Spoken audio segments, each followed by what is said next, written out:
I'm just refreshing our channel and seeing if it's gonna come. Oh, there it is on my phone. Cool. I got a notification. I'm listening to an ad. Mojo said something about a rabbit hole earlier. Okay, here we go. Yeah, there's definitely potential. Whoa. When I go to it, it's playing like an old class. Wait, what? Oh, I must have like clicked something accidentally. Yeah, just go to the link on Facebook. That should be the one. Yeah, no, I did, but then I like clicked something and I was like, here's an old class. I've like clicked something. Hey, hit play on something. I'll tell you if it plays. You got it? Here's an old class.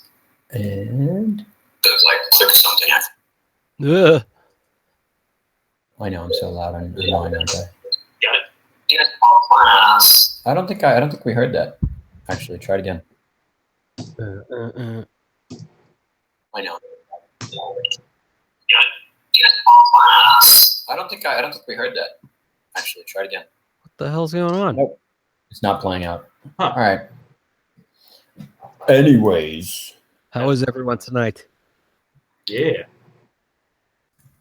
Hi, everybody. Welcome to Next Wednesday. We're figuring out some tech shit. As usual. What's wrong? As usual. Let's see. While Dan's doing his thing and figuring out his stuff, we'll just start with, how was your week? Kenny, what did you end up getting up to this week? Anything exciting? Anything musical? Anything fun? What are you working on? Yeah, a bunch of stuff. Biggest thing though, my sister got married. Amazing. Congrats. Yeah. They had a string quartet in the church, and I recorded that with my Zoom, the H4n. It sounds amazing, actually. I can give you. I just added a link to, and you're like, this sounds like a movie. Yep. Did you listen? Yeah, it sounded like a movie. Yeah, I can play it for these kids real quick, actually. Sure. Go while for he's it. doing his thing. Not that one. Here it is. Check this out, guys.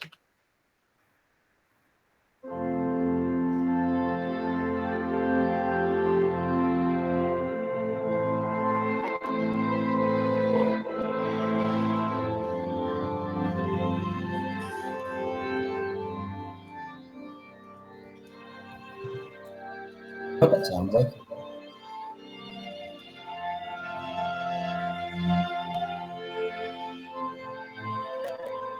You know what that is? I know what that is.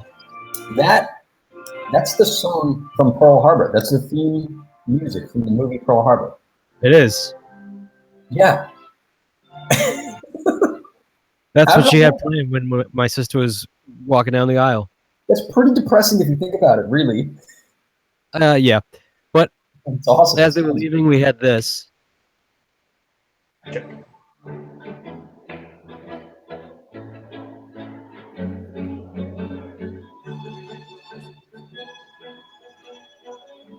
That's cool. Good old Coldplay. And these guys that they were sight reading the whole thing. I mean, I don't think they had ever heard that other track. Dan, are you just playing metal in the background? Because I can hear it. Then at the reception, my uncle's band played. He's played in a wedding band for like 30-something years, and they fucking kicked ass. It was a great party. Actually, it sounded amazing. I was kind of mixing them actually. And then I hopped on drums. I played Don't Stop Believin', and it was a ton of fun. People going nuts. I hope you played it better than CeeLo's band did at the end of Coachella the other year. I'm assuming that I did, yeah. Oh my gosh, have you not seen that video? It's one of the greatest videos of all time. No, I haven't seen it. Have you ever seen? Do you ever see that video of Snoop Dogg performing Metallica's "Sad but True"? No, but is it awesome? It is indeed sad and true. It's more sad though. That is a good way to put it. And then so recorded some bass tracks. Working with some dude on Sound Better. He wants to do some new metal project, and the tracks he's sending me are really bad. So I'm trying to make sense of those and figure out how I can help them. Mhm. And then other than that, I might be buying a house. No biggie. No biggie, not a big deal. How I about hope you? you're planning to buy a house that has a room to build a studio in it. Yeah, to some degree. I don't know if I'll be able to do What's the point drums, of buying it but if you're not in the studio? I'll be very close to here, like less than 2 minutes away. What's the point in buying a house if you're not going to have a studio in it? I don't know. How was your week? My week is good. My week is good. Um, Mostly just day job work, and my day job work is awesome and crazy and great. Nice having a 4-day weekend. That was cool. I rearranged my whole setup. Finally, put speakers back on stands. Got things nice in a good spot. Um, Switched to using a trash can. The Mac. Switch to what? Switched to the trash can Mac. Oh, okay. Yeah. Probably switching to an HDX setup this week as well, which will be nice. That'll help me out with a lot of the weird latency issues I have with hardware inserts. You may have noticed that this week on the group, I posted the question asking how much people use hardware. And it's really just because I use a bunch of hardware and I wanted to see what everyone else's use case is like and see how it works for them. And it sounds like there's a bunch of people who are trying to use it and they've got latency issues and stuff going in and out. And I've kind of figured out my way around it, but it still sucks. So doing proper parallel doesn't work that well. So switching. Anyways, yeah, so that's that. I just found out I might end up mixing an Envy on the Coast record, which would be cool. Oh, that'd be That's fun. the band I did a tour with. And there's a guy that's tracking it. And usually he mixes most of the stuff he tracks. But as soon as I found out the band was doing it, I said I would be offended personally if you guys did not let me do this. So they're like, okay, you can do it, man. So that was nice. That'll happen. And I think there's a couple more like Tovlo live things that I'm going to end up doing next week, which would be cool. Sick. Yeah, so there's a lot of good stuff going on. Some crazy stuff too, but mostly good. It's a busy time. Yeah, it's a busy time for everybody. Somehow this time seems to feel like it shouldn't be busy, but I think it's because there's all these holidays that are coming up. Everything needs to get done before those, Yeah. Everything from here till the end of December, or for me, it's like the beginning of February. It's just like a way busier time than the rest of the year. Right. It's my busy 6 months. Yeah. Anyways, so yeah, it says no signal. Yeah, I'm right here. I realize that the audio that I'm getting right now is coming from my webcam. Okay. Does it sound especially like roomy? It sounds great, actually. I have no issues with it. So this is coming. So, Dan, why don't you explain what we're doing this week? What's that? Why don't you explain what we're doing this week? Yeah, let's do that. So, I've been working on a metal record for the past few months. We've actually had a couple classes on it, and things have been going well. Things have been going great with the record, and I've been slowly but surely finishing it. Now, Don't call me Shirley. what's that? Don't call me Shirley. Don't call me Shirley. And I guess what you could say is, yeah, basically what I'm doing is I'm slowly but surely finishing this record, and I'm trying to keep it consistent because it's a metal record. And the big thing with that is metal is one of these genres that when you're mixing it, like you kind of have to keep the it only has like 3 main parts of the song. It has the guitars, it has the kick, snare, which are the drums, and then vocal. And those don't really change throughout the entire song. Like it's not like pop where like there's different instrumentation for every single song, so kind of the priorities change over the course of the song. We've kind of seen that with like the Little Weight track that we did for you guys over for that Mix Wednesday mix contest. And priorities change throughout that song. There's always like a different priority per section. But with metal, it's like every single piece of every single track is just guitars, kick, snare, and crazy amounts of vocals, right? So one of the things that that I found challenging was that I realized I've been mixing like on my own, just like one track here, one track there, and all of my mixing has been for like singles. And this is kind of like my first record I've done in a while. So the biggest challenge and why I thought it was relevant to bring up today in Mix Wednesday was finishing a record and how you can go about finishing a record for heavy metal specifically. And part of that, keeping everything consistent when you've mixed all of these tracks in separate sessions. There's some other stuff we want to chat about tonight too that kind of led up to this. But yeah, there's this specific thing when it comes to mixing heavy rock or a record that has very the priorities don't shift much, keeping those things consistent, and how you can kind of keep those things consistent, keep the same energy throughout the record, and then obviously finish it and send it off to mastering. So we kind of wanted to jump through some questions and talk about that whole process because it was actually kind of the first time for me doing it because I hadn't done anything like that in a while. At least as long as I've been doing the series, I haven't done like a full record, So yeah, it's a weird thing. I know some people sometimes will mix their entire record in one session, and I'm kind of like, oh, I don't know if I do that. Yeah, it's a little crazy, So I don't know. It's one of those things where, it's just crazy. Yeah, that's kind of what we want to chat about today. That's kind of what we wanted to kind of go through today, and my audio rig is still not working. What the hell? Okay, man. We'll survive without it. We don't actually need audio for a lot of what we're going over here. Okay, cool. That is true. So you did this record. Yep. And there are kind of a couple ways to approach mixing a whole record versus mixing a single. And I mean, probably 50% of what I do is whole records versus singles.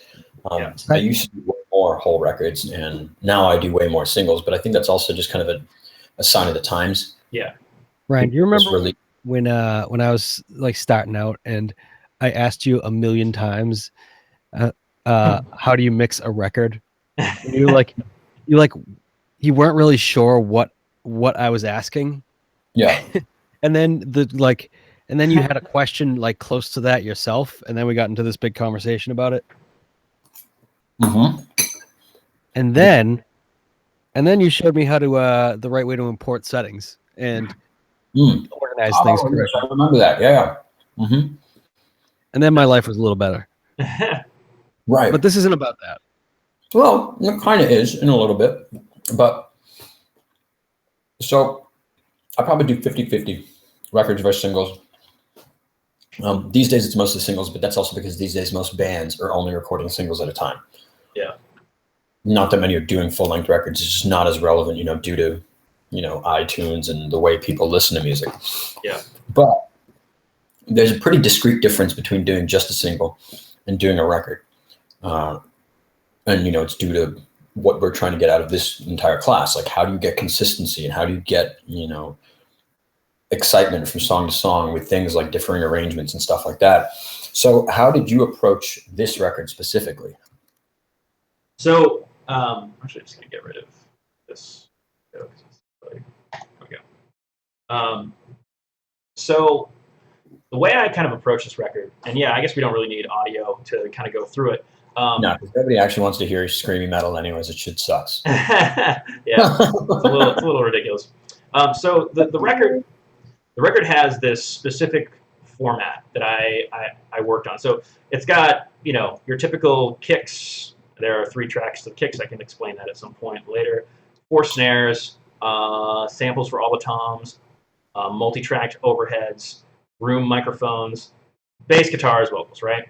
And this record, as it stands right here, is kind of a little bit, I guess you could say, it's more or less the static mix that I showed the band when I said, this is what your record is going to sound like, right? So when I first approached the band, because I had mixed metal records before, just I didn't really know as much as I know now, so I didn't really have the forethought to do this.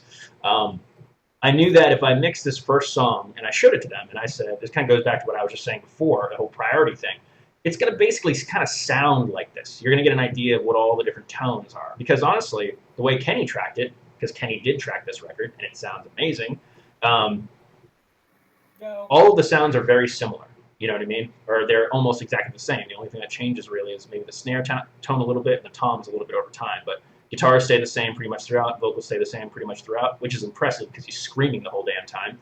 And that's about it. So, fortunately, he didn't have to record the entire record start to finish screaming because otherwise, yeah. You should see this guy, man. When we did their first record, he would he had like one of those old school nebulizers, and he would like in between takes when we were getting towards the end of the night, like start like using the nebulizer. He'd like bring it with a back into the studio with a backpack on. It's hilarious.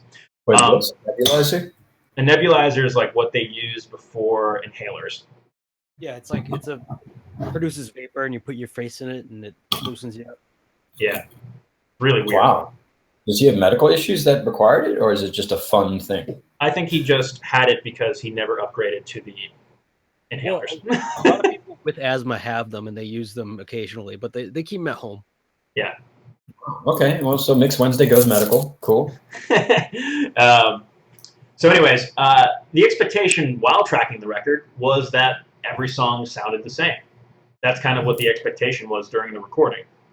That's pretty correct, right, Kenny? Yeah. He's taking a piss. No, I'm here. Yeah. I like how both of you guys just like up walking around. It's really funny. So well, you're the guy who has to sit in front of your computer. You're running the broadcast. I'm like, I'm going to go get a beer. I'm going to go do this. I'm going to go take my dog for a walk. Nice. Yeah, so the expectation during tracking the record was everything has to sound the same, right? And so the expectation during mixing is everything's probably going to sound the same. So there's a bit of a challenge in that. So what I had to do was basically show them an idea, give them a primer for what the record was going to sound like throughout the entire record. So that meant making a static mix or a mix that was basically finished and showing it to them and saying, this is what your record's going to sound like. So that was the first part of this whole process. And that kind of became, the song changed over a while. It kind of became challenging for me because there were some parts of the song that like didn't really work in other parts. And it was strange, but I got through it, I think. And I got to a place where I actually think it's sounding pretty fucking rad. So yeah, that's kind of how I did that. I started it like that. And then in order to keep that consistency, I had to kind of do this import session data thing. We did a class about it, I want to say 2 months ago, where Kenny showed me actually how to properly go through that. Get rid of all your automation, import all the tracks, and all of that. The problem is, if you're doing that at 2 a.m. and you're really half tired, sometimes you import stuff on the wrong tracks, and then you realize that later in the mixing, and you're like, "Fuck." Well, you want to try and prevent shit like that from happening. Just to jump back a minute. Yeah, sure. Sorry. You went through and completely finished one song. That's exactly right. And did the whole review process with the band too? So you're sending them tracks, and then they're kind of giving you their opinion and going back and forth. That is exactly correct. Okay, cool. Okay. Yeah. So I don't know if the drummer is definitely happy with everything, but he's still like, I have this feeling that he's gonna be like, yeah, we changed this. I'm like, oh, okay, whatever, but I feel like it's at a place now where everything's kind of come together pretty well because the guitarist is stoked on it, and so is the rest of the band. So yeah, that's kind of how I mixed that record, and it's a little different than like how you would mix singles. There's feedback coming through the class. Oh really? But I feel like it's at a place. Oh, I can hear it. It's pretty gnarly. I could just hear it just then. Well, I just unmuted my YouTube. Wow. Someone just says 180 hertz killing me. That would be really low. It does not sound low. It's probably more like, I don't know, 2K. Did that get rid of it? I don't know. Let's see. I can switch to headphones if it's me. It's gone. Whatever you did. Good.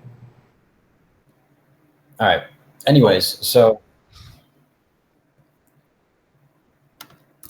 In an effort to fight things technically, I unmuted something and I should have muted. My bad. cool. All right, so let's keep going. So basically, it actually kind of sounds like you were almost treating it like a single, Yeah, exactly. and then you built the rest of the record based on the tone you achieved with this single. That's So the idea right. there again is that the band has already approved this. They go, we like the direction this is going in. Yeah, I mean, potentially they could have, I guess, used that single as a single Yeah, while you're working on the rest of the record. potentially. Yep. I'm glad they didn't though, because Well, if they did, it could have been good for you, though. that's true. It could have made my life easier. I'm like, oh, I'm committing to it. Yeah, committing is a Well, big part of mixing. well, it's an interesting thing because I mean, I've actually done literally that before because I always start with my favorite song on a record, which I Yeah. think we did here too. Like I'll listen to all the demos and I'll be like, oh fuck, this song is just really dope, and I'm excited about it and all that. Yeah. So it's not even necessarily just because it's the best song or because it's something they might use for a single, but it's because it's the one that gets me excited. So it's just me being excited about it. I want to use that one, right? Gotcha. And it's actually worked out in a pretty cool way many times because somehow inevitably the band always asks me what I think the first single should be. And I think it's just because we end up like kind of growing down and becoming friends. So it's you ask your friends, what do you think the best song is? And they haven't played the whole record for everybody, so not everyone has heard it all, Yeah, totally. So they'll ask me what I think this first single should be, and I'll tell them, and it happens to be the song I started first. And I, will do the same thing you just went through, meaning finish a song, completely finish it. Yeah. With review and all that stuff. And at that point, the band has in the past actually used that as a single to promote the record so that they then have a single that's out. And then I can go through and do the rest of the record. Wow. But a little bit unlike what you just said, Kenny, though, is just because that was released as a single doesn't mean I need to maintain the mix. That's true. I can actually change the mix for the record version. You totally can do that. So anyways, yeah, so it sounds like your process was basically treat it like a single, then move on to the rest of the record. And you did import session data to achieve that, and then where'd you go from there? So yeah, I did import session data, but pretty much. Did you climb into a hole or something? It sounds like you're a mile away. So now it sounds better? Yep. Oh, cool. Great. All right, cool. So, or it sounds better for you guys. Probably not for whatever. Doesn't matter. I don't care about anyone else. Yeah, fuck that. So after that, basically the next night after Kenny showed me how to do all that properly, the next night and the next week I spent importing session data and doing that long process, right? And once I did all of that, I was surprised by how much of the record was kind of finished. You know what I mean? Because when you do that, you kind of you go into it with a level of skepticism. At least I did, because I remember that. I do, absolutely. I go, there's no fucking way this is going to work. Yeah, exactly. Well, yeah, a lot of times it doesn't, but it gets you like 100 times closer than completely blank faders and no inserts and whatever. Yeah. Right. So just for some clarity, what he's talking about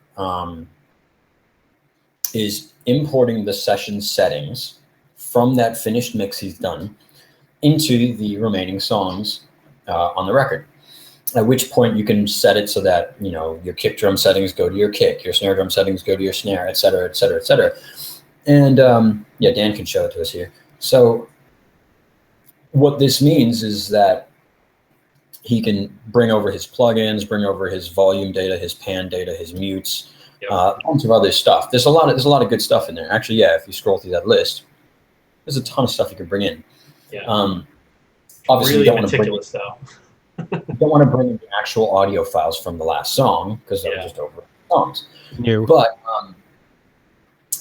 what it allows you to do is, in the case that let's say it's the same drum kit and the same general drum sound for the whole record, I can get 90% of the way to my drum sound just by importing my settings from this last one. Yep.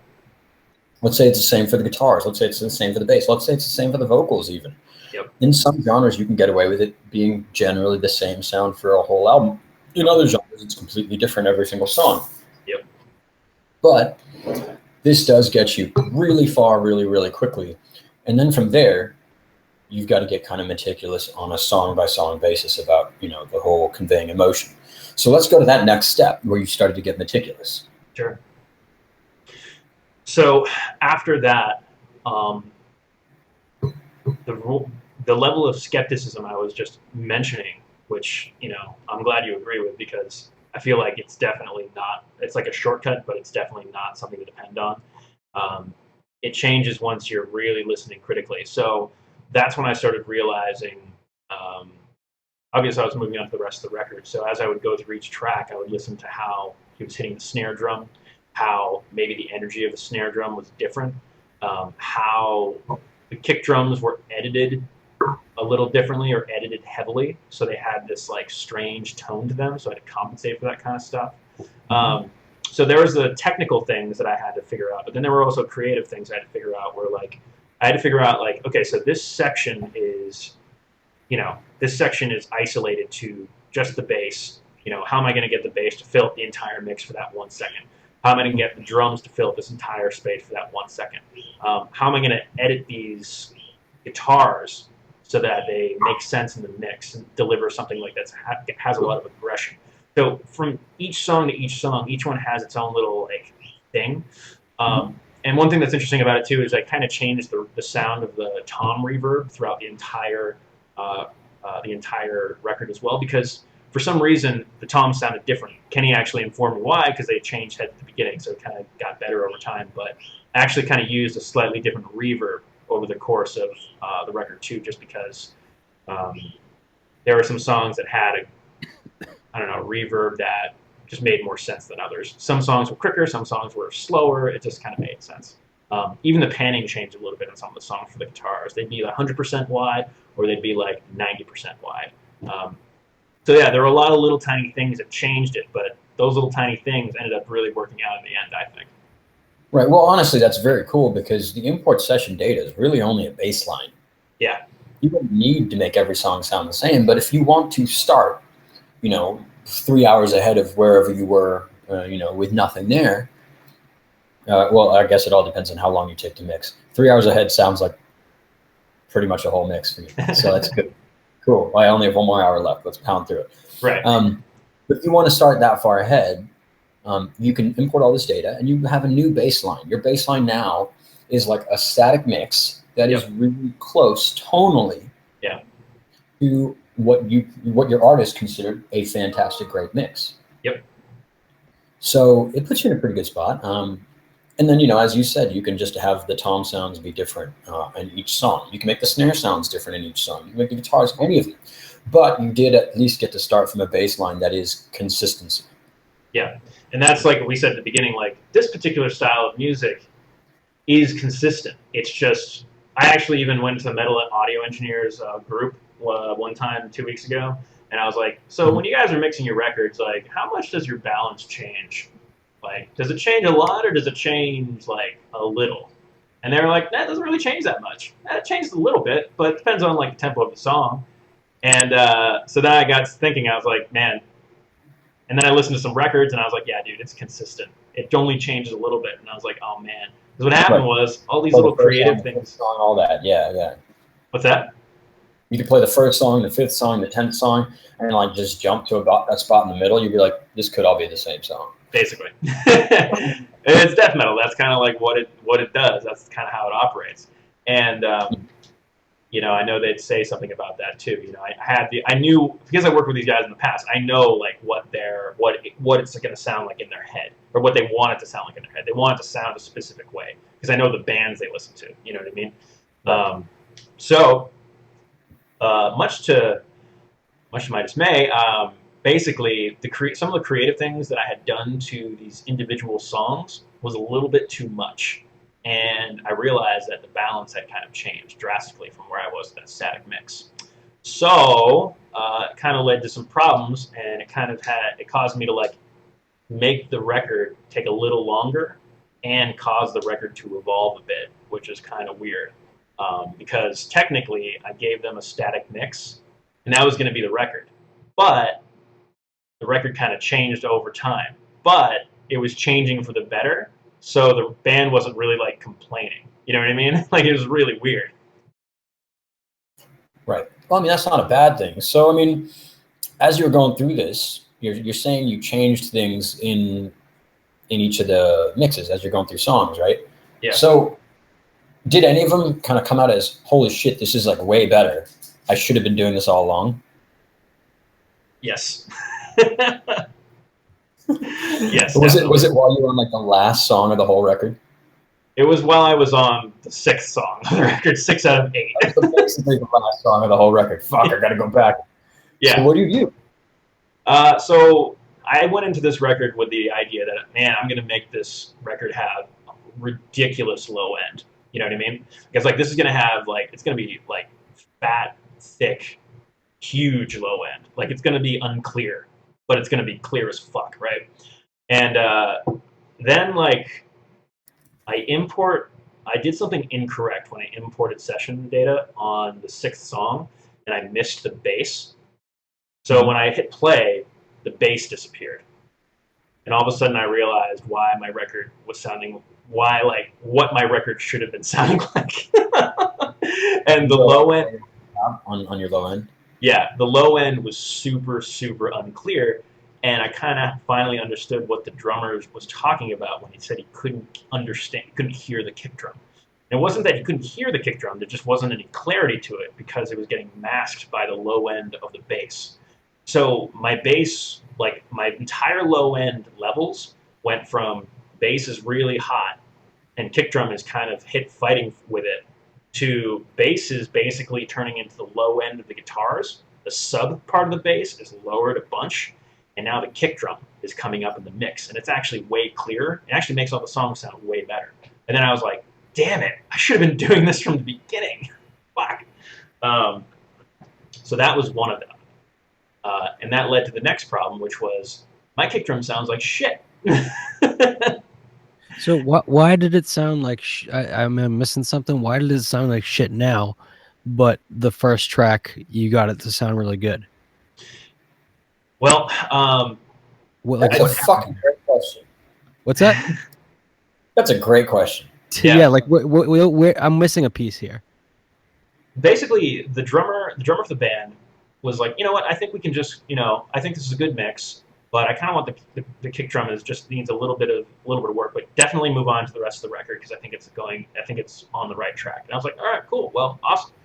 And so I didn't really think much of it because I thought he was just like, yeah, okay, and I'll just do a little bit of EQ, I'll do a little bit of this, a little bit of that. But the bass was masking the kick drum so much that really only the top end of the kick drum was coming through. It was really papery, like Ryan, you said, like the kick drum was super papery in the high end, and it just didn't make any sense. Yeah. So essentially, the kick drum was just like, the kick drum and the bass were masked completely. And I just didn't really know how to manage that, or I don't know, I didn't really have a solution until I muted the bass, and I was like, holy crap, there's my kick drum. And holy crap, the kick drum sounds like shit. Wow, this is really bad. This doesn't sound uncontrolled. It sounds completely uncontrolled and all this stuff. So not only did I realize the balance of my low end was kind of weird and wacky, but I also realized that my kick drum could sound better. And I pulled up my references from the static mix, and I was like, let's see if we can just spend a couple hours or an hour or a half hour, I forget how long it was, trying to make this kick drum get to a place where I want it to be, actually. Okay. So I did. And it really was as simple as making sure that it was just some serious compression on the kick group and some corrective and creative EQ. So here's a question then. Yeah. How did you get to your approved final mix of that first song with this problem in there? I think it might have been just I don't really know, man. I think what happened was Did the artist kind of just go, all right, I guess that's as good as it's going to be, and kind of just give up? Did you just kind of give up? Was it just kind of like so much time got spent that you just both wanted to move on?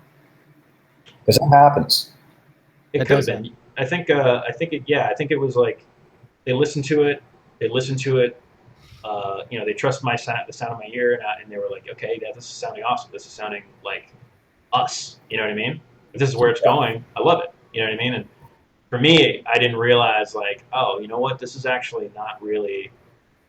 It could be better, you know what I mean? And it was a big enough change where I was like, this is going to make the record sound way better. This is going to make the record sound like I can put it on Spotify next to other dudes, and it's going to sound as good, if not better, than other records. You know, so I decided to change it, and that's what yeah, No, that's great, man. That's really good.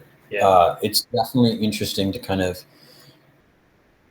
to see how things evolve as you go through the rest of a record. And I know there have been times where I'm going through a record, and I've been happy with all the mixes prior, and the band is happy with all the mixes prior.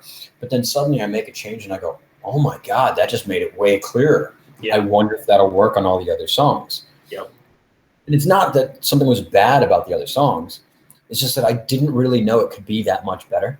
yeah, And yeah, every once in a while it comes up and it's like, fuck, that just like really cleaned things up. And sometimes it's cool to make those changes to everything, and sometimes it's not, because sometimes you're so far along in the record that making that change means going through the whole process and all the songs again. yep, yep. So here's a kind of question. Sure, yeah, As yeah. you're going through each of these songs, are you going through the full mix process with the artist every single song, or are you now going through the whole rest of the record and then having them check it? That's a good question. What I did was I would send the guitarist. I sent the guitarist who kind of speaks for the rest of the band um, mixes. You know, like, hey man, here's kind of this is on track, and he would check in with me. Like, hey man, how's the record going? And I would give him like almost exactly the percentage of what it was done. And I was like, okay, so if the all 8 songs are 80% finished, that means this and this and this, and it was hilarious. So I'd give him how much of it was done, and I would give him rough mixes of the final-ish tracks of all of them. There's still some without like vocal effects or some stuff like that. So as I was doing this, I would give him some rough mixes here and there, just to like say, hey man, you know, I'm working on the record. It's just taking a bit because there's a lot of stuff, you know what I mean, and I'm a busy dude. And he was like, cool. So yeah, I would pass him some mixes, and then he was really happy. I passed him a record mix. Like I dropped everything into a session, all the rough mixes, or the final mixes you could say, and I sent him a full like first 6 songs of the record. Here you go. Just take a listen and tell me if you think this is sounding good. You know what I mean? And he was stoked on it. So yeah, I was doing that just to kind of stay in touch with him. You know what I mean? Okay. Mm-hmm. So did that, and yeah. Okay, so that makes sense. That's cool. So it sounds like that's a pretty straightforward, reasonable process for moving through the songs. Yep. Once you had all the songs done, what was next there? So like I said before, I had this process where I was importing session data and doing this creative stuff, and then I did that realization with the kick drum and all that stuff. Once I got everything to final place, I was like, man, like I just want to like listen to this record. So, like I said, I dropped out. I started making a session that's basically a new session called just record or mixes, right? Mhm. And what I've been doing is I've been taking the mixes and I've been making a session of all the mixes. So essentially, what I did was I just dropped in my main mix. I called it record M1, all the first rough mixes, and then I listened to them all. And I just basically hit play, you know, and I would jump through them. And the key thing to this was I imported all of these. I rendered all of these tracks with without a fake master, with no mastering on them, so that I could apply a unified mastering chain to them to kind of mimic a guy's mastering job. Because I'm just assuming in my own head, like, oh, this guy is probably going to apply similar mastering to all this stuff. There's going to be individual track to track stuff he does, but in the end, he's probably going to have a single chain that he throws everything through. So why don't I just do that on my side so I can kind of take a listen to what it might sound like. You know what I mean? Just to have an understanding. So I did that, and I just went through. I would listen. I would jump from track to track, and I would listen to transitions from track to track, and that actually helped me kind of make some creative decisions here and there. And then I would just render the whole thing, and I'd just listen to it on my iPhone speakers, on my laptop, and then on this little wireless guy I have here, this little Bluetooth speaker thing. which is actually pretty nice if you're just trying to get an idea of what your stuff's going to sound like on generic homemade speakers, or generic home speakers. I mean, so that's kind of how I did that.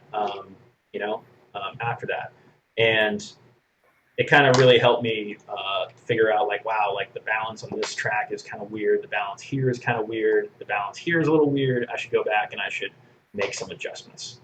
So you did find that there was a bunch of weird balance issues. Yep, I did. And then what did you do? Did you go back to the original session, make changes, and then dump that new print back into here? So what I did was I picked the once I took the original session of this first track and I opened the session and I muted out the I basically rendered stems of the drums and bass, the guitars, and the vocals as 3 separate stems, and I dropped them into every single session, and I matched the balance kind of as best as I could, and then would render it, and then make another bounce. So what I did was I basically just made stems, kind of matched the stems volumes, keep consistency throughout the tracks, listen to the tone a little bit, see if there was like too much low end in one, or maybe something had to be clearer in the other, or something weird was going on. And I really basically just dissected that main static mix, and then worked from there. And eventually I got to a place where everything sounds really, really consistent. It was really actually kind of cool. So interesting. So is there any reason why you wouldn't make one mastering setting and then just import that into each session? For some reason, I don't know. I wanted to like, I didn't really think of it. I just kind of was like, I think this is the best way. This is going to work. I'm just going to try this. Well, also, I get this because if you look at this looks like a mastering session. Yeah, definitely. In a mastering session, you placed all these tracks in order and all that, and you might individually on each track have some changes inserted, EQ changes, some width stuff, some this, some that. And then on your actual master at the bottom, you're probably going to have, a couple meters and maybe your peak limiter, which isn't crazy. And that's basically what you've done here. You dragged it off the screen, by the way. You can't see that first one anymore. Sorry. All good. But, so it's, you basically built it like it's a mastering session. Yeah, I did. Yep. And I remember we were doing prep just a little bit ago, and I kind of asked you the same question because in my head I go, the reason I want to do this is to see what mastering did and see the changes I have to make in my session. Yeah. And by doing it this way, I have to go back and forth between 2 different sessions in order to do that. I see. And loading a session takes a couple minutes. Yeah. I mean, maybe you've got a super fast computer, but I got like so much shit going on in my session. It was like, go take a fucking break and come back, then we'll be loaded. Yeah. The most important thing I can tell that I had to do in order to make sure that everything was so I'm gonna go back to the question that you asked before. The reason why I did it was because because I felt like some of the mixes I was pushing my limiter and my mastering chain too hot, so the entire balance of the the entire mix was just louder, and I didn't want to like change the balance anymore. So, but it was louder consistently. So instead of the whole song was louder. Exactly. So like one song here I have down 1 decibel, and it makes like a huge difference. You know what I mean? Because the way I have we obviously I don't have any audio playing right now, but the reason why these look like sausages is basically because the kick and the snare are just crushing the 2 bus, and so I didn't really want to change that, and I had a specific way that I was kind of mixing these tracks. So, and then once I dropped it in here and I applied a unified mastering to all of them, and I kind of level matched them all the balance problems went away. And I was like, okay, this sounds good. The only problem I had to do was I had to keep the track names consistent with the project names so that I knew what mix came from what project. So that's why I'd be like M9, M5, M whatever, you know what I mean? So that was kind of challenging, and a little bit of gymnastics on my end, but it worked out. No, so I get it. So why did you do the kind of fake mastering here? So I wanted to take the mystery out of mastering, essentially. for me, because I feel like every single mixing engineer, when you're starting out, or like anybody, honestly, they think mastering is like this um, whole magical process that makes things better. And I just, we've kind of discussed this in the past. I'm sure Kenny, you can weigh in on this too, because you've had a lot of stuff sent off to mastering. Um, it doesn't fix things, and it sure as hell isn't something you should depend on. At least that's my opinion. And I felt like I just wanted to know what it could potentially sound like, especially if I wanted to be at a volume level that matches all of what these guys are going to be comparing it to. So I did this just to make sure that the band had like something they could listen to and compare to all the songs and all of their favorite playlists on iTunes or Spotify or whatever. So Kenny, do you do the same thing here? Yeah. I mean, I haven't been doing it to this degree of depth lately. I have it's part of importing the sessions. So my 2 mix and my master bus are always going to be the same. Well, not necessarily, but that's the You aim. will import it as part of your whole thing. Yeah. Right?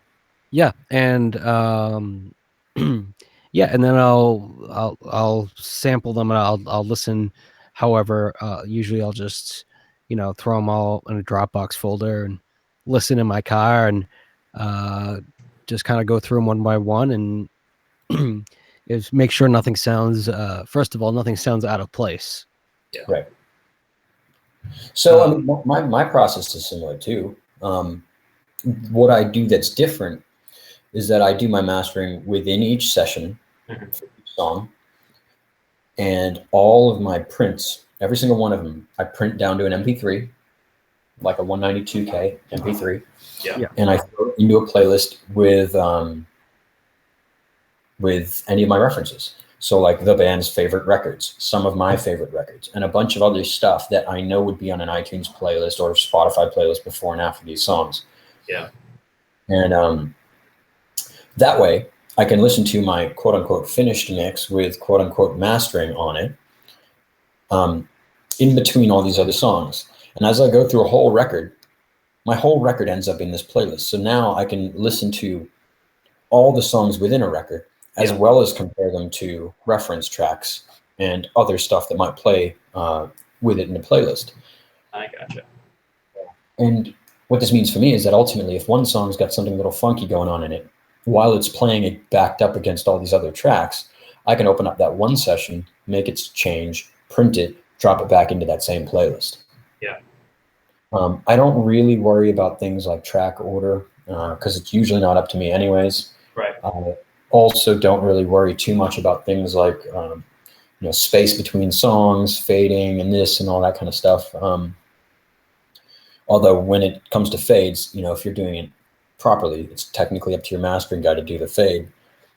But at the same time, sometimes my fades are like offset. So my bass might fade out slower than my guitars, which might be even slower than my drums and things like that. So well, because holding up that low end is sometimes what makes it feel big and like it's dropping off because everything else is falling away and you've got this low end trailing. Wow, that's cool. Sometimes it brings your focus down to that so that when the next thing comes back in, it's like big and bright again. It's there's all these little things you can do with stuff like fade outs to make someone focus on one thing specifically. For example, if the cymbal trail is really, really awesome, or like, just really big, if the room sound is huge, I can have everything fade out and then leave the rooms up and then have those fade out late so that all the instruments disappear and you start listening to this open space instead. Yeah, I like that shit.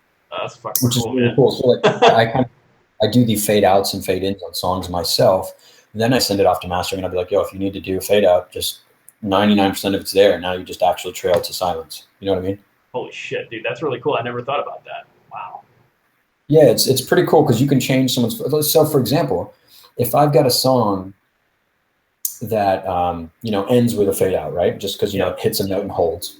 And the next song comes in with just bass guitar. I'm going to want to fade out to something that doesn't include bass. I'm going to want the bass to disappear early.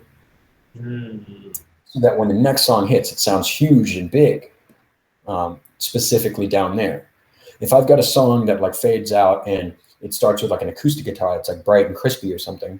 Yeah. Mhm. I want to fade down to bass, so that bass is the last thing that comes in, and then you've got this very definitively different position for the next song. Does that make sense? Wow. That's really cool. Holy shit. But that's only if I happen to know which songs are going where. And also sometimes it just feels cooler when you fade down to one thing and other things fade up to other things. It sometimes just serves the song better that way. Yeah. That's a really cool way of thinking about that.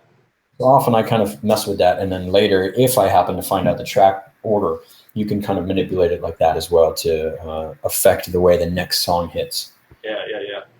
So Ryan, when you're mixing, let's say a pop record, let's say like that EP that you mixed for Wild Imaginaries, how much of import session data and how much of that stuff did you actually do on a record like that? Because I mean, it sounds. I never noticed. See, the thing is, the reason why that record EP sounds so good to me is just because it's just. I never really sat down and thought about like the balance. I just was like, oh man, the songwriting is so good. Everything just sounds so well put together. Like I'm gonna go back and listen to it. I'm gonna now mixing this full record. I'm gonna say, okay, how's the balance with everything? So I haven't actually listened to it consciously with that, but like I'm curious, how much of it did you import session data, and how much of it did you just every track you treated differently and got to a unified place in the end simply because I don't know, you're good at that. I don't know. Well, there are a couple things that are consistent, right? Yeah. Every song's got a vocal, every song's got a bass, every song's got drums. And then the other stuff, playing wise, is so different between all the songs. I mean, yeah, all the songs have guitar, but the guitar has a different function in so many of the songs, and some of them it's kind of drony, and some of them it's kind of like chuggy, some of them it's kind of like Motowny, whatever it may be. Yeah. Yep. There's all different stuff that those are all going to have to kind of get treated individually. I see. So when it comes to import session data, I imported my lead vocal processing because I wanted that to be consistent across the record. Okay. I imported the effects that go with the vocal just because it saves me time. I'm probably going to change a bunch of them, but that's okay. I imported all my drum settings. I imported the bussing, so grouping and stuff like that. But I don't think, or I imported bass stuff as well. Mm-hmm. I don't think I imported any other instruments. I don't think I even imported background vocals. Wow. So I did import my master bus processing. So in a sense, you imported the foundation and like the core elements were made the same across everything. Dan, you sound really far away, by the way. Sorry about that. Okay. There you go. I'm just so drums, bass, and vocals were pretty much exactly the same throughout the record, except, I mean, even that's not true. But the bass line was the same across all of them. That's interesting, man. That's really cool. And it's a combination of mix. It's a combination of the instruments that are. It's really just the constants you're importing. Right, and even those. I mean, if we go through some of those mixes, you'll see that I mute and unmute different snares and stuff during different portions of the song. I totally affect them in so many different ways. Yeah. But for the most part, what I do when I'm building things like a drum sound is separate the portions of the sound. So the kick might have attack, tone, and release. The snare might have the same thing: attack, tone, and release, or impact, whatever you want to call it. Yeah. And once you break it up like that, then for me to make each song different, I've made all of those individual parts of it sound great together, right? So that kick drum now has all three of those together as one great sound. Yeah. And if I want to make that song sound different, I mute one of those. Interesting. If I want to make another song sound different, I mute a different one so that it's now got less attack and more tone and release and that kind of thing. Yeah, okay. So I kind of built it to be changeable in terms of tonality. Interesting. Yet every session can use the same stuff. I just push faders up and down or mute and unmute things to make it different. Wow. That's really cool. Kenny, do you do this kind of stuff like with your metal records? Do you specifically import only your constants? I think you talked about it not very long ago, but in this class just now. But like, how much of it is imported and how much of it is not imported? I import like everything that I can import. Oh wow. Okay. Yeah. All right. Well, I mean, I'll do it all, like I said before, just to have a starting point for everything, and often it doesn't work. So as long as I know the sound that I'm going for, I can be like, okay, let me bypass everything on this vocal, or duplicate this vocal track and inactivate this one, so that I know that that's the one that's the main record sound. Here's the one that's special for this song, or for this gotcha. section of a song. So Gotcha. I do it all, not only for consistency of the record, but just to keep myself organized. Right. That's really cool. Yeah. So I mean, like, there's so many options. Why not? It's like when we say, take something and put it on a separate fader. I Yeah. mean, you should. There's no reason not to do that whenever you can, because that's gonna keep everything like building blocks. It's gonna keep everything. Everything's gonna have its own place in its own compartment. Yeah, And I mean, it's man. Yeah, there's nothing bad about putting things on multiple faders. right. It Yeah. just makes things easier to manage later when you uh, tonal control using something simple. Like I know last class we had a whole thing on automation, right? And there's a bunch of people saying, "Oh yeah, I do tons of plugin automation and this and that and all that stuff." The plugin automation is not importable in session data, at least not in an easy way. Whereas if I split up my sounds into multiple different faders, I can import that in across all the songs on my record. And I can do this tonal automation just by moving faders or muting things. Yeah, that's definitely a limitation I've noticed with this thing. If you take a mix and you go in here in this list of things you can import, they group automation and setting together. So you don't have the ability, sorry, plugin assignments and plugin settings and automation. So you can import the plugin assignments, but you have to separately import settings and automation together. So you can't separate those two. Totally. Yeah. But I mean, even outside of that, right? Let's say in the verse of your source song, you have the guitar sounding small via some EQ. Then in the chorus, you have them sounding big. Even if you've imported both of those, your verses and choruses are in different places on this new song. What are you going to do? Drag and move that automation? No, it's such a pain. Right. It's not really a realistic way to do this. Instead, what you should do is route to multiple buses, or duplicate out tracks. Duplicating is a little bit more complicated for importing as well. But if you route to multiple buses, then you can use one as your thin one as your thick one as your lead one, and just kind of do mutes and unmutes to hit all the different ones at different times. Wow. That's really cool. Rights. You know what I mean? So that's a way to use a consistent imported tone, yet still be able to change individual elements within the rest of the record. Yeah. And at the same time, you're likely going to end up with overall the same tonality. So unlike the metal records that you guys usually are doing, Yeah. I am working on stuff where the arrangement completely changes from song to song. Sometimes it's a halftime ballad that's just really, really dreary, and sometimes it's like super upbeat. Yeah.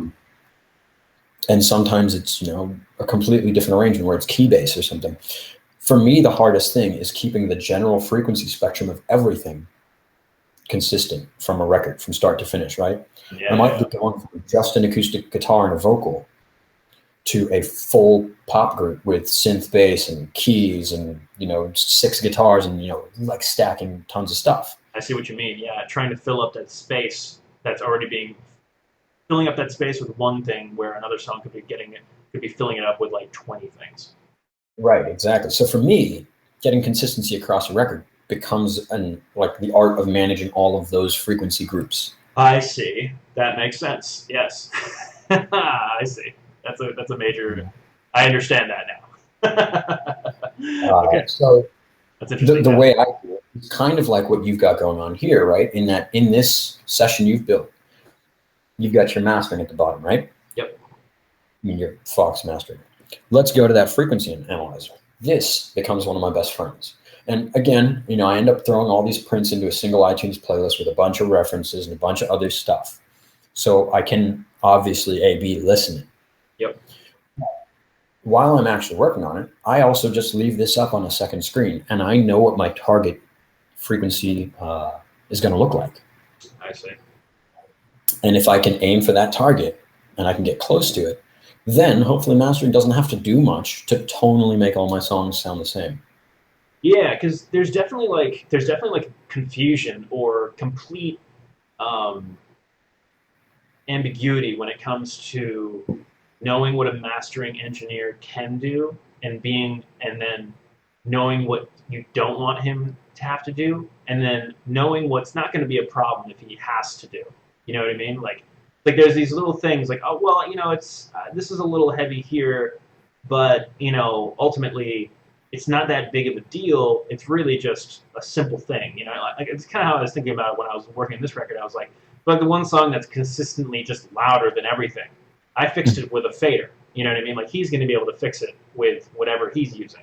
You know what I mean? Right. So. In the case of the whole thing being loud and everything, that's an easy one. But in the case of it being like, oh, this song is like a little bit 250 heavy, 99.9% of the time, that 250 is coming from one instrument and not your whole mix. Right. So realistically, it should be your responsibility to clean that up and fix it. Exactly. So anyways, so did you do a frequency analysis of all your tracks? Actually, no, I didn't until we just talked about it. What I've been doing is I've been more or less just using my ears, actually, just not using the frequency analyzer because I don't know why I didn't choose to do that. I just wanted to I've been trusting my ears more lately and to try and get that balance, and then using just the BX meter to check out, what my RMS levels are looking like. So that's really all I have been doing to patch levels. What does it look like, if you don't mind my taking a look? The RMS stuff? Yeah.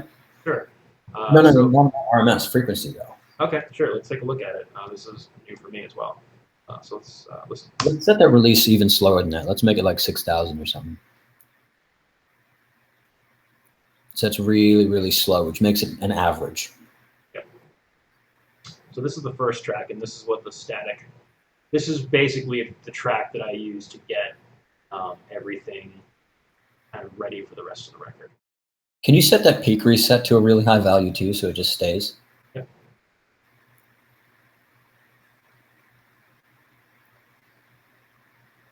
That moves way faster than mine. No, you don't want to make the attack slow. Leave the attack as it was.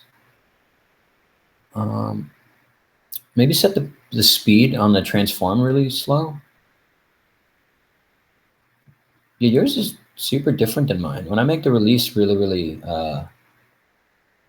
really slow, it just like moves the whole graph really slowly. Right. Oh, there you go. It is moving slow. Okay, cool.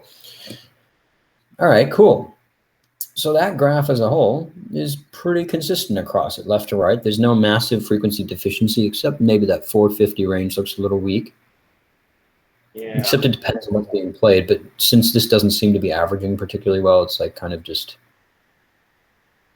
And also, you're a little bit heavy in the 2 to 2.5 range. Yeah. But that's okay. I mean, we're talking an aggressive sounding record, right? Yep. Cool. Let's go on to the next song. Okay.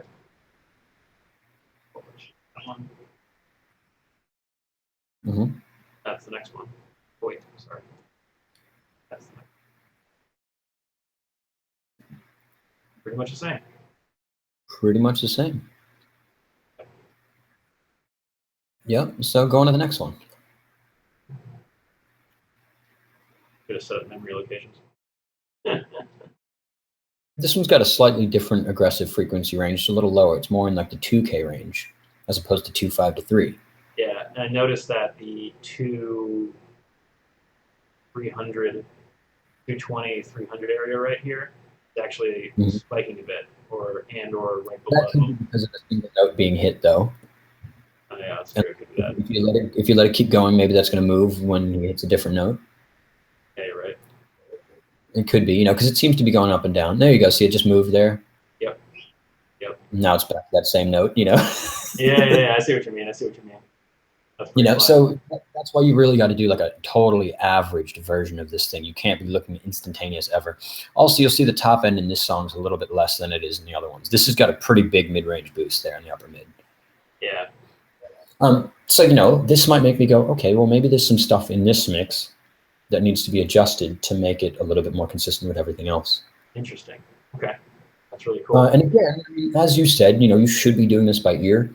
But the thing is, both yourself and myself, we're working in imperfect mix rooms. I'm not in a $1 million studio. I do have to trust looking at things often. I see what you mean. And also, on top of that, if you're doing a whole record, you're mixing for hours upon hours every day. As you do that, your ears get tired. You get used to the sound. You get used to this and that and stuff. And we've talked a billion times about jumping back and forth to references. And that, gives you some perspective. But this is scientific. Yeah, this is consistent every time.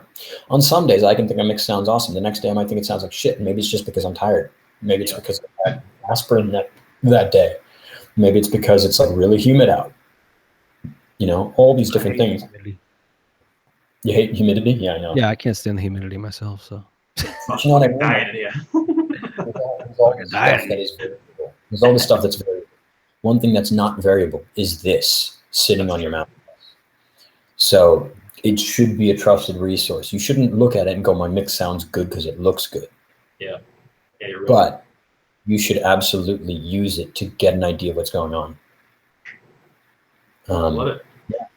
You guys are curious at home what this is. This is the Blue Cat Frequency Freak Analyst. You can actually get it for free on his website. That's one of the reasons why I use it, just so that you guys can know about it and feel free to do this. The trick is just making sure the release is set really high and the attack and the peak reset is set really low to get it to look like this.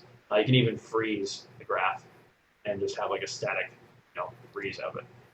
That's just a bypass button, honestly. A combination of bypass and freeze. That's cool, man. I like that. One other thing that I really fucked up on this record that I think should be said. It should be. Band's not watching. What's that? No. Yeah, the band's totally watching. I went really overboard with some of the stereo. What do you call it? Stuff. The width stuff, yeah. The stereo imaging stuff. So on the guitars, I thought it would be a great idea to just be like, all right, guitars, super wide, independent of the entire mix. So PSA for today is don't use a stereo imager on one element in the mix if it's going to be your primary element in the mix. And the reason is because when you sum to mono, everything gets super wacky, and it's not awesome. Well, it depends on the stereo imager, I guess, right? It does, yeah. But I think I just went overboard with it. And yeah, Dan. I mean, you get really fixated on the stereo image. I found. I do, yeah. Can I tell you something? I mean, it's what's right for, one guy is not right for the next. Yeah, but I do like nothing stereo image wise in my mix. Maybe at the end, on the master, I widen it like 10%. Yeah. But that's really all I do, because I find that playing with stereo imaging early on is like opening a can of worms. Yeah. Definitely fucked up my mix, and I was trying to figure out why my mix was so fucked up for a while. And then I realized it was a stereo imager, and I was like, holy crap. Like, I took that off, and my mix started summing to mono like a fucking champ, and I was like, okay. I mean, yeah, I'm not judging. I mean, no, you'll probably be the guy who on one of your next mixes, you're going to figure out something amazing that's going to just fucking kill all the rest of our mixes, and we're going to try to figure out what the hell you did. But stereo image is a tricky one. So yeah, tread lightly, I would say, out that. That is my PSA for today. I mean, I agree with you, man. I mean, I do it like Kenny does. I'll put a tiny bit of widening on the whole thing if I need to, and everything else is done within the mix panning. Yeah. I do. I think I probably end up doing it a little earlier than you do, though, Kenny, because I feel it affects my mix balance pretty heavily. Oh, dude, I mean, I'll do it maybe around the time where I put like, bus compression on the whole thing. I'll widen it a little bit, but as far as doing, I'm saying like on individual elements and Right. things like that. I wouldn't even go there. I never really do that, but I do know a bunch of people who do it, and they do it successfully. So Yeah. Yeah, I I mean, guess different for everyone, right? one time you showed me something, you were just like, yeah, and then you add the mid-side processing, and you did like one little thing, and it like blew my fucking mind. And I was just like, I don't even know if I should go there yet, because it's like you did like a mid-side compression thing, Right. and it was like before, and I couldn't really wrap my head around it so well, but I knew it sounded amazing. Yeah. Right. So I have a long ways to go, but I know that shit can be a little dangerous too. Totally. Yeah. Totally. It is. I mean, mid-size is not a simple thing. Yeah. No, it's No, Definitely not. we should try and put together a class on it at some point. that'd be fun. Yeah, it's definitely like an advanced class. That's not something that everyone Right. should be jumping into. Then again, half the stuff we teach is stuff people should not be doing Yeah. until they're like, 99% of the way through a mix. I feel like we start with like simple concepts, and then we get into some tricky shit that people are just like, wait, what? I think that's just because we get excited about it. We're like, oh, Yeah. yo, check this out. Yo, check this out. Yeah. That's the Mix Wednesday energy, baby. Yeah, but I'm like, Kenny, you're so awesome. Oh my god. Yeah. Anyways, so well, that kind of, I mean, that kind of went through a lot of this, but Yeah. so let's say we're at final mix. Okay. Right. We're like, Yeah. okay, this thing sounds like it's done. It competes with a bunch of stuff. What do you do next? I mean, is there anything, since it's now a whole record and not just individual songs, or not a single? What is there to do now? I feel like the thing that I do, or I'm gonna do, and it's the only logical step I think is next, is dropping everything in a session, like I showed you, listen to all of it, make sure it's all cool, and then just make sure all of the stuff all the mixes are rendered at their right lengths, and you export everything at the right sample rates, and then you have everything labeled correctly in the right order, and you pass it off to the band and the mastering engineer. But you give the mastering engineer, at least what I'm going to do is I'm going to give the mastering engineer my mastered mix, and I'm going to give the mastering engineer the stuff that he's going to use to master. Kind of like a reference. Yeah, just because if he gets, so like I said, for me, this record on this one time, I'm hitting my kick drum and my snare are just destroying the two bus, and I'm kind of actually relying on the top down method, unfortunately. Is that unfortunate, or is that just a technique by choice? Honestly, the more I pushed it, the better it sounded, and it got me closer to the sound that I wanted. You know what I mean? I just want it to be just ridiculously hard to listen to, aggressive sound. And because like when I listen to other records, it was like they're all like really smooth and controlled, but they're like metal records, but they're supposed to be like aggressive. It just, I don't know. So I wanted to sound more aggressive than those. So by slamming the kick and snare and then dropping the guitars a little bit in the sides on the premix, once I hit the actual limiter, everything just comes up, right? So the last thing I want the mastering engineer to do is take the mid of the mid side, and drop it to come down and level on the guitars. You know what I mean? I'd rather him apply a decent amount of bus compression or whatever he's doing, limiting, to get the guitars up to match the aggression of the kick, snare, and vocals. I don't know. That's just the way I was thinking about it in my head. That's why I would do that. But that's for, like I said, this one record, this one time. I don't know how you would approach, let's say, the Little Weight session, or Kenny, you would approach one of your metal sessions. That's how I did mine, or I'm going to do it, I guess. Right. Well, I mean, 2-bus compression on a whole mix is a sound. And if that's what you want to go for, there's only one way to do it. You know what I mean? Yeah, true. You got to pound it with the 2-bus and let it do its thing. For the most part, it's not a sound I usually like. I'm usually not going as aggressive as you are, though. It's just And it's probably just a genre thing. It's because what I'm working on is usually not that kind of thing. It's not required. Right. But if I was going for aggressiveness, like when I did that No Machine record, which is like half the dudes from Dillinger Escape Plan. Oh yeah, that was cool. Yeah. Man, the amount of SSL bus comp on that thing is just nuts. So awesome. It sounds so good. Sounds like it is something just as loud as humanly possible. I mean, it's not.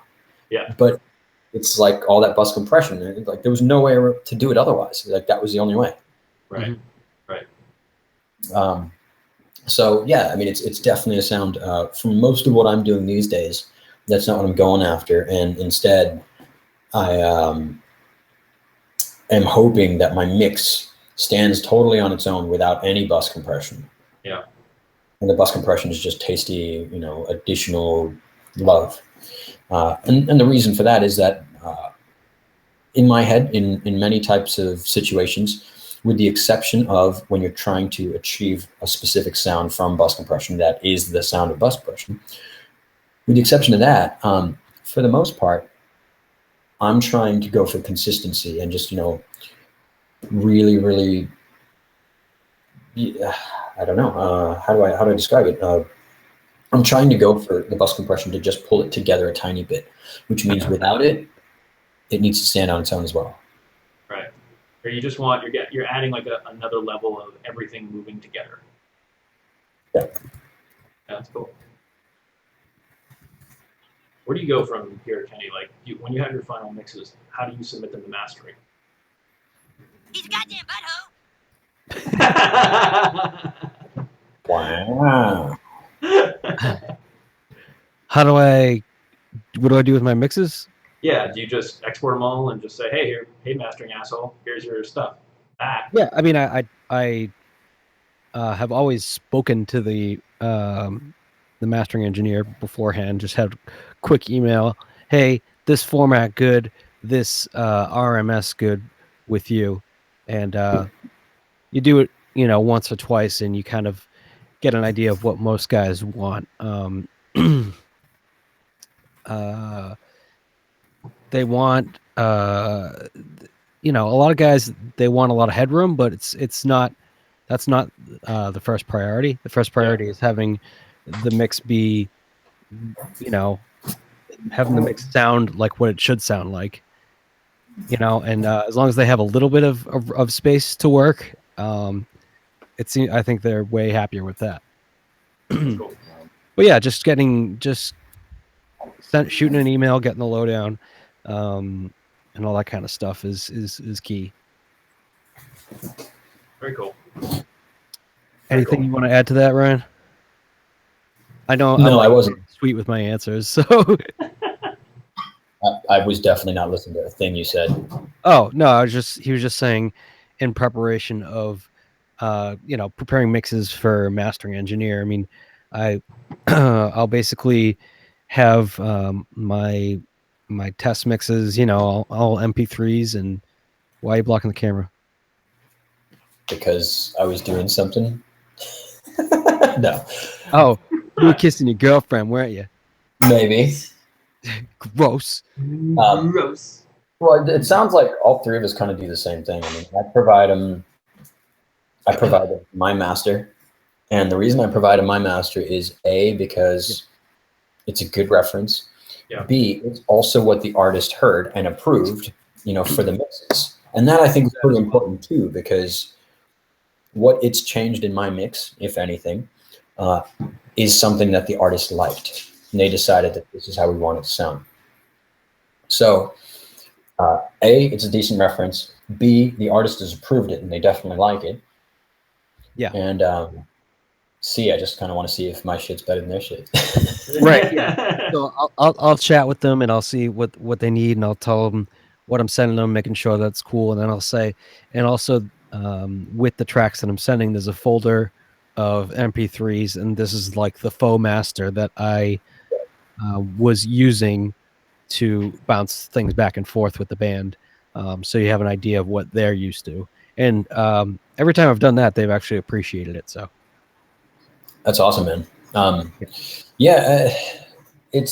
It's definitely a huge thing to speak to your mastering guy before you send him stuff. Fortunately, I've been using the same couple guys for years, That's cool. so I don't really have to anymore. But I'll send them a mix early and find out what they say about it if they think anything needs to change. Very fortunate for me, no, knock on wood. At this point, we've worked with each other enough times, and they know what my stuff sounds like, and I know what they do to it, and we trust each other. That pretty much never do they come back to me and say, "Yo, you did something crazy. Change these 5 things." You know what I mean? It usually works pretty well. Yeah. And yeah, it's been nice. And then obviously, you send them the full resolution WAV file without master bus processing. And when I say without master bus processing, I don't mean I'm taking off my mastering compressor or not my mastering compressor, my bus compressor or any EQs on there. Those are definitely staying on there because those are part of the sound. Yeah, you're But talking about the stuff that gets you I'll loud. take off limiting, that kind of stuff. Yeah. The idea that you should send stuff to mastering with nothing on the master bus is a little ignorant to me, and maybe ignorant isn't the right way to say it, but it seems stupid. Right. If what you put on your left right is something that makes your mix sound the way you want it to, why would you then take it off and hand it to somebody else and hope that they use something quote unquote better to make it the way you've already made it sound great? Exactly. It's a little bit irresponsible to me for you to now put that upon someone else. So yeah, man, I agree with you on that for sure. Yeah, man. So that's kind of my rundown for how I provide my mixes to a mastering guy. Nice. That's pretty awesome, man. And it sounds like you guys both do pretty much exactly the same. Yeah, I mean, it's like the most logical approach for me, at least. You know what I mean? Yeah. Just feels like that. So, but yeah, you guys have any questions about this process or any? I mean, we got a couple more minutes here, obviously. If you guys have any more questions, feel free to drop them in. I'm more than happy to answer them. If not, we have a wonderful Facebook group. So if anybody here is new, join that. Subscribe to our YouTube page and stick around for some more videos in the future. Let's see. I actually kind of looked at the stream. Are there any questions that came in? Yes, no, maybe so. Anybody want the dick sucked? No, thank you. You think you're better than me? Huh? You think you're fucking hot shit? Bitch! Wow. Oh, the South Park app is great. Yeah. You can use stickers too for iMessage. Anyways, guys, thank you for coming out. We love you all. You make us feel great about ourselves. Yes, you do. You do. You make us feel like we maybe know something or two about mixing, and we like to share it with you guys. We pretend we do. Yeah. We pretend we do. Yep. Keep coming out. Keep doing you. You know, if you is coming out to see us. Yeah, but if you is not coming out to see us, don't do you anymore.